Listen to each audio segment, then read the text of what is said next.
Good morning, third graders. It's good to see you. Can you tell I'm in a new location? Would you like to guess where it might be? Look at my walls. Yes, it is in my house. If one of you said that, I think I heard Evie say, I think it's in your house. But it doesn't look quite finished, right? My walls. And Mr. Simonowski was so nice, he hung this board up here for me so I could use it. I am in the garage of my house. Yes, new location for school. All right, we are gonna do a little section here on an outline. We're doing another paper this week. I know that you're excited about that. I say that a little sarcastically for some of you, because some of you probably aren't excited. However, you guys are all just improving so well on your writing, so I want to keep it up, all right?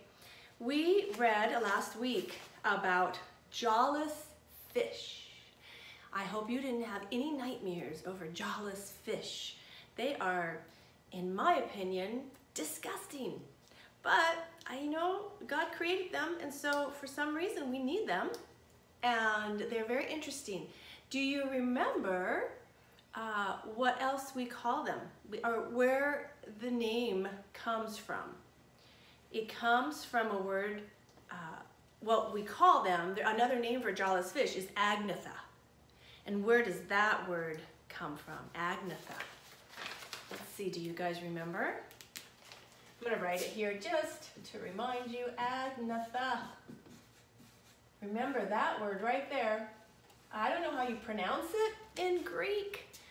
Natha or nyatha. Anyway, that means, you got that, Gage? What does it mean? Yes, jaw. It means jaw, but here we put an A in front of it. And when you put an A in front of a word in Greek, Grady, do you remember what that means? It means without. So if you put an A in front of that word, natha, it means without. So these fish are called agnathas because they are without jaws. And remember what that does? Eliana, do you remember? Or Jasmine or Anna? Chloe, do you remember what happens if a fish doesn't have a jaw? Ah, everybody open their mouths. Ah, yes, they cannot close their mouths. Their mouths are open all the time. Can you imagine living that way? Well, these fish, I'm looking for my eraser. They don't know any difference. So they are born that way, and that's how God made them, and they eat their food that way. Now, if you remember from reading, they're able to close their throats. So when they're swimming around, they can close their throats so water doesn't get in. Okay, but their mouths are always open. Okay, well, we get to learn even more today. We get to write about them. Okay, so I'm going to read this again. This is this story here, Hagfish, was in one of our I.E.W. It's not in your book, but there are more resources that you can get from I.E.W. Online, and I was able to find this on Hagfish. Hey, let's read about it real quick. You should have pulled this out. You have one of these behind your grammar sheets in your new folder. Right? You have about 4 different stories. This is the first one on top, and I think you have an outline. You have about 4 outlines behind it or in front of it. Okay, hagfish. The hagfish, also known as the slime eel, is one of the strangest of all sea creatures. Its body is covered with special glands that emit, that means they secrete or spew it out, spit it out from their body, a sticky slime. They emit a sticky slime. One hagfish can produce half a gallon of slime at one time. I love this because if you watched the math video today, then you know how much half a gallon is. If you watched the math video, you saw Mrs. Samowski hold up a green container of liquid. The capacity was 1 gallon. And they can spew out or emit half of that. Wow, that's a lot of slime, isn't it? This thick, and it's thick, it's not liquidy like what I had in my jug today. This thick mucus-like substance clogs the gills of attackers. So, say a shark, because we know that these guys can eat sharks, right?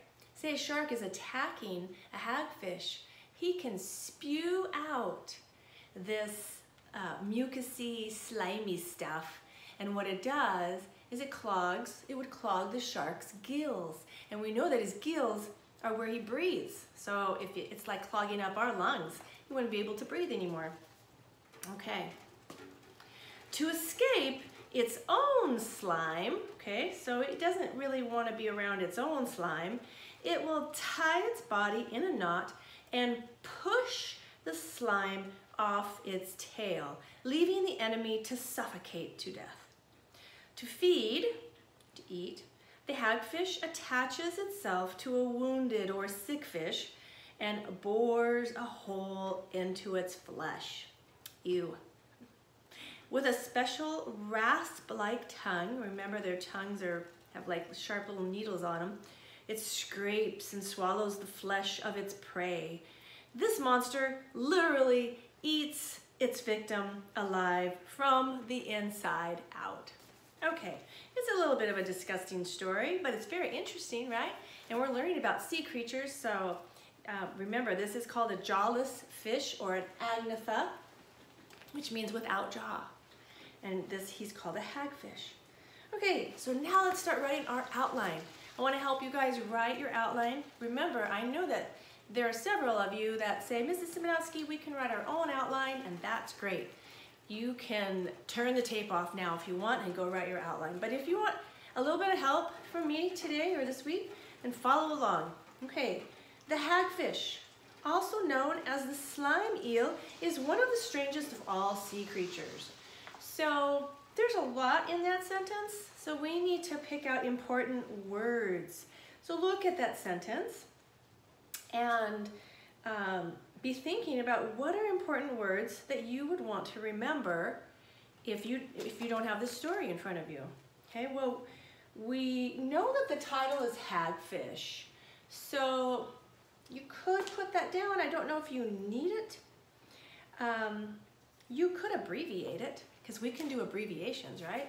So I might even, I was just thinking we could draw a fish, right? We could draw a fish, and we could put HG. Whoops, no. We could put well, you could put HG or HF for hagfish, okay? Hagfish. So let's talk about the hagfish. The hagfish, it's also known as a slime eel, right? And it's one of the strangest of all sea creatures. So we need to describe it as a slime eel. So don't you think slime is a very important word? So let's go ahead and write slime. And you know, I might use a symbol equals because it's also known as, right? The hagfish is known as, right? A slime eel. Now you could draw an eel if you wanted here. I don't know if I can do a very good eel, but you could draw an eel, right? You might get it mixed up for a snake, but maybe you could put some waves here. You could do however you want, okay? So we have the hagfish. He's also known as a slime eel. And what does it say about him? He's one of the strangest of all sea creatures. Well, we've only got one word, so we could put two more words. So if you were thinking of strangest, I think that you're right on the money.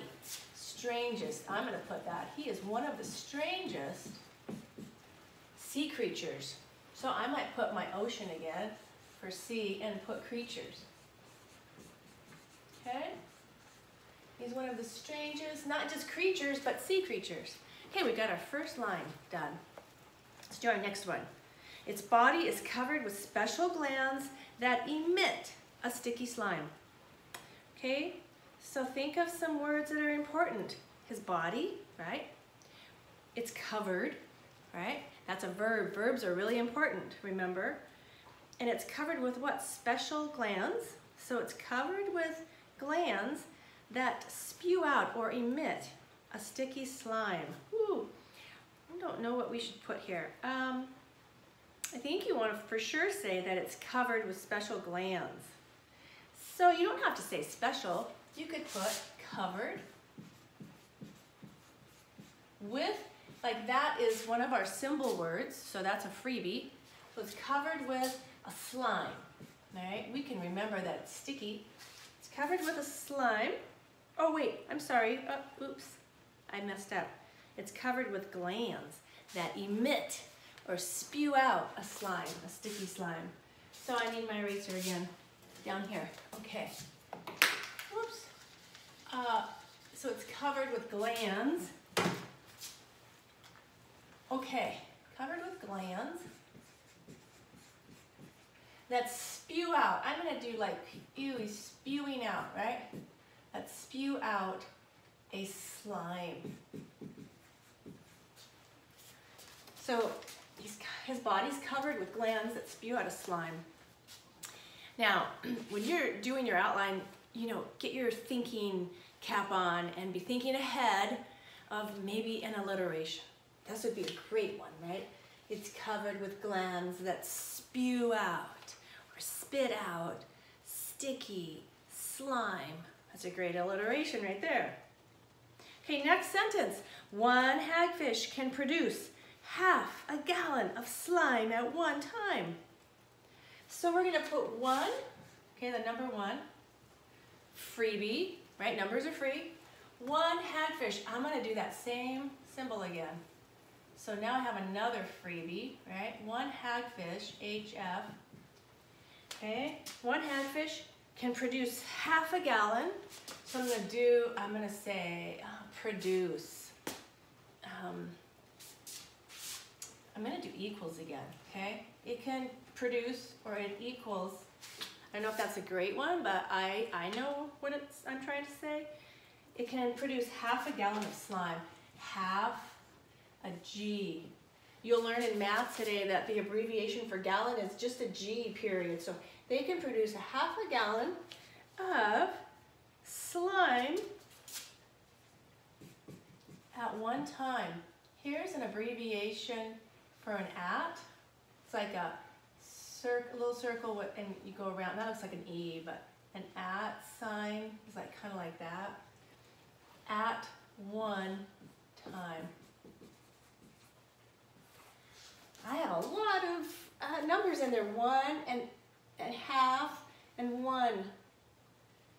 So I could actually put another word in there if I don't think I can remember. If I don't like this equals, I could actually write produces.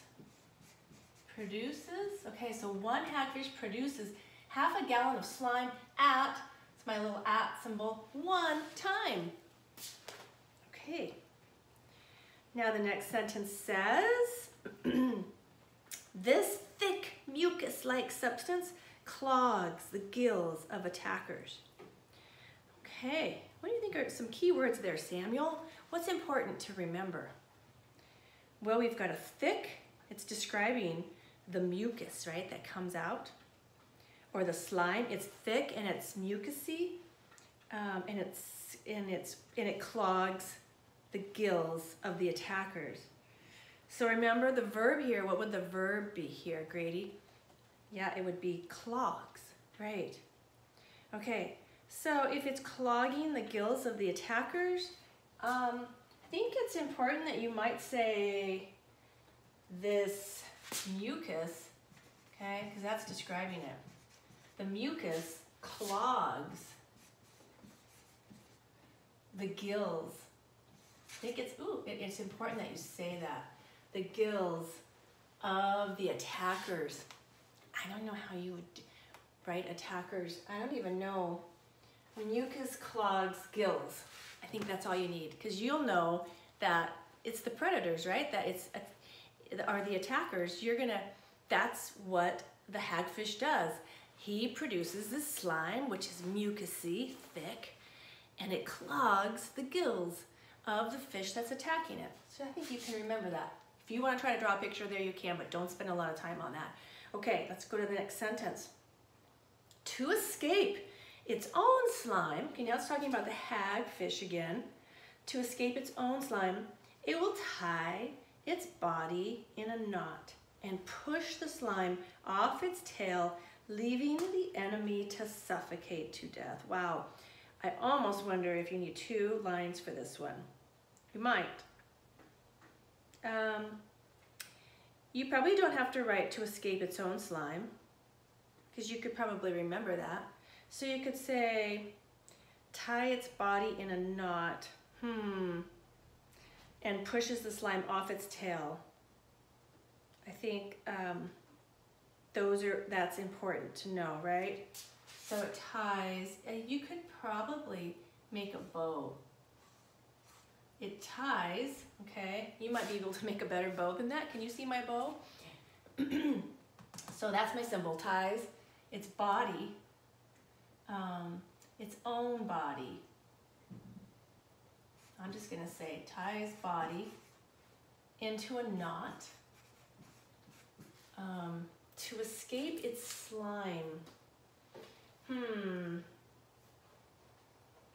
So I'm having a hard time with that, to escape its slime. Maybe to just escape, and you might be able to remember slime, or, you know, I'm okay if you write 4 words once in a while, so I'm just gonna do it. So it ties its body, okay? I have an idea. Mrs. Simonowski has an idea. See how sometimes it takes me a little while to think through this. So sometimes it will take you. You'll write things and then you'll say, no, I don't like that, I'm gonna change it. I'm gonna change it so that we know that it's tying its body, right? That's its body, tying its body to escape. We know it's tying it in a knot. It ties its body in a knot. That's what that symbol is. To escape its own slime. Escape own slime. That's what it does. Okay, next sentence. To feed or to eat, the hagfish attaches itself to a wounded or sick fish and bores a hole into its flesh. So we know that it's saying that in order to eat, the hagfish attaches itself to the sick fish or the wounded fish and bores a hole into its flesh. That means it basically eats through its flesh, right? So you could say to eat, we could say, or to feed. You might want to draw a fish. Here's what I would do. And then I'm going to draw a fish, and I'm going to make his mouth open. Okay, like that. I'm going to make his mouth open. Can you see that? I hope you can. Okay, he's just got a little open mouth there, okay? So this is the hagfish again. So in order to eat, right, so he's getting ready to eat, he has to, what does he do? He attaches.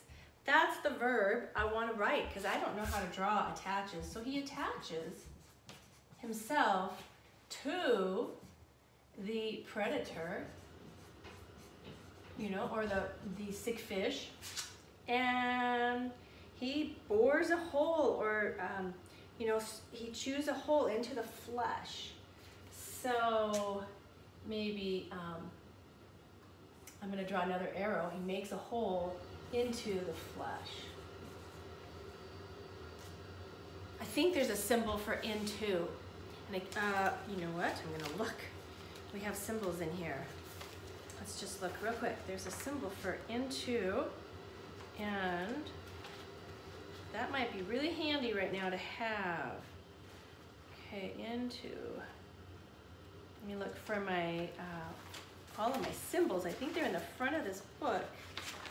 One of you, Chloe, you're probably saying, Mrs. Simonowski, it's on this page. But I can't hear you, Chloe. Okay. Okay. Sarah's probably telling me the same thing. Mrs. Simonowski, the symbols are on this page. Okay. Well, I'm not finding them very quickly, and I don't have any of my desks. I don't have my stand to put things on. So, sorry, I keep licking my fingers. I'm really not supposed to do that right now with this virus thing going around. But I have been isolating myself just like you guys have. I found it. Okay, into. Unlike greater than leads to. Well, that's our arrow. Yeah, okay. So it's the arrow. So the hagfish attaches its mouth, right, to the predator, and he makes a hole into the flesh. That's how he eats. Okay. Oh, we're almost done, guys. With a special rasp-like tongue, it scrapes and swallows the flesh of its prey. Well, we know that this is an abbreviation for with, so we can put an abbreviation there. With a tongue, a certain tongue, and it's that raspy-like tongue, which has the sharp little needles on it, right? So for right now, I'm just gonna write tongue, okay? It scrapes and swallows the flesh of its prey. So with its tongue, and you can try to remember that its tongue is raspy-like or needle-like. With its tongue, you could use either scrapes or swallows the flesh of its prey. So scrapes, I'm just gonna say scrapes, and ooh, this would be another good alliteration. Alliteration is scrapes and swallows. So I'm gonna go ahead and put an and sign symbol, swallows. I'm gonna point to flesh as my arrow. That's another symbol. There we go. Just gotta be creative here, okay? So with its needle-like tongue or raspy tongue, it scrapes and it swallows the flesh of its predators. And then the very last sentence, this one's important, okay? Because this is where you're going to use this last sentence as your clincher, and it's gonna be your title. You're gonna use some of the words to make a title. So they're calling it a monster, okay? We need that, it's monster. Okay, it's monster hagfish. I'm gonna draw my fish again because that's what I'm talking about is my monster fish, okay? This monster, the hagfish, whoops, sorry about that, okay? He literally eats his victim alive from the inside out. Monster hagfish eats from the inside out. I'm gonna do this. So it eats the other fish, right? Let's make a big fish here. It eats that fish from the inside. So like, I might show like from here, from the inside out. Okay, monster hagfish eats the predator. I might use a word, inside out. I think I could remember that. Now you could make your title from this last sentence, or you could come up with your own clincher. If you wanted a different clincher, like, I don't know, you could be creative, okay? Let's see, this monster hagfish eats its predator from the inside out. Yeah, if you want to come up with a different ending to your story, feel free. You have a number 8 here, you could.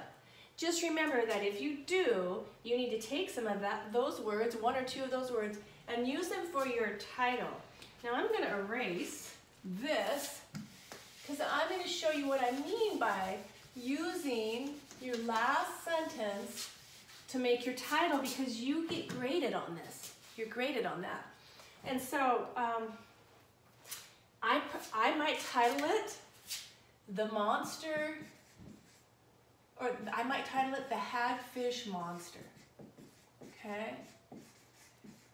Or you could get really creative and you could say the monster,